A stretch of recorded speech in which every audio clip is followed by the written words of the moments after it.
Welcome to Royal Secrets. Here are some reasons why King Charles might exile Harry and Meghan and why they pose a threat to his throne. Not accepting his son. Prince Harry and Meghan Markle are supposedly being exiled by King Charles. The Daily Beast was informed about the future plans for what the king wants to do with his son and daughter-in-law by a source close to the newly installed king. The source claimed that King Charles would exile his son because of Edward VI's abdication as a model.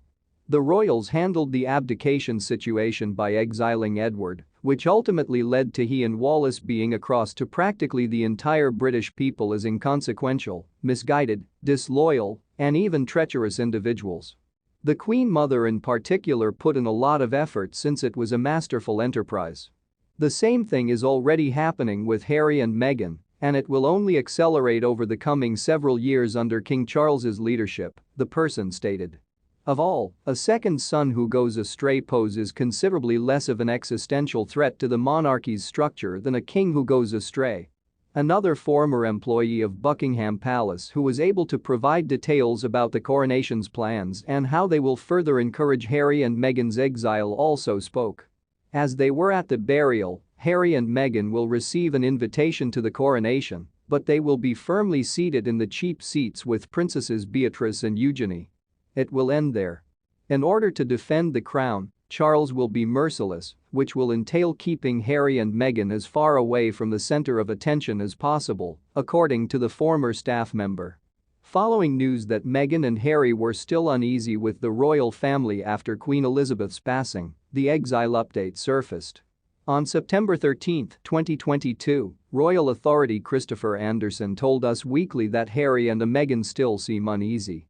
"We've seen that in a recent interview Meghan gave," he continued. "It's all quite sad, and I think it'll take a lot to get things back to how they were." Anderson is referring to Meghan's most recent interview with The Cut, in which she discusses the limitations that the firm imposed on her before she and Prince Harry retired from their roles as members of the royal family. The Suits alum revealed how the British press operates by saying that if you want to share images of your child as a family member, you must first provide them to the royal rota.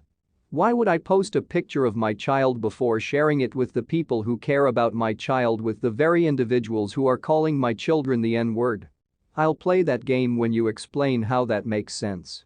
In 2020, Harry and Meghan resigned from their royal duties and later relocated to California.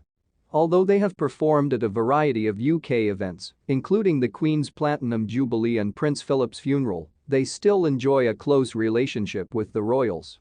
The Duke and Duchess of Sussex appeared in public with Prince William and Kate Middleton shortly after the Queen's passing for the first time in a while. The Duke and Duchess of Sussex were observing the memorials to the late Queen Elizabeth II at Windsor Castle with the newly appointed Prince and Princess of Wales. According to Kensington Palace, William invited Kate and his brother and sister-in-law to join them. William was present when his father was proclaimed king earlier in the day.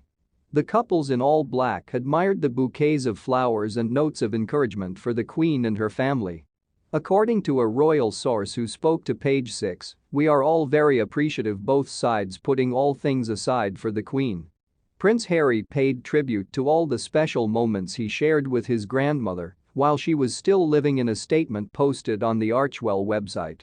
"Granny, although our last separation makes us very sad, I will always be grateful for all of our first encounters, from my earliest childhood memories with you to the first time I met you as my commander-in-chief to the first time you held your cherished great-grandchildren.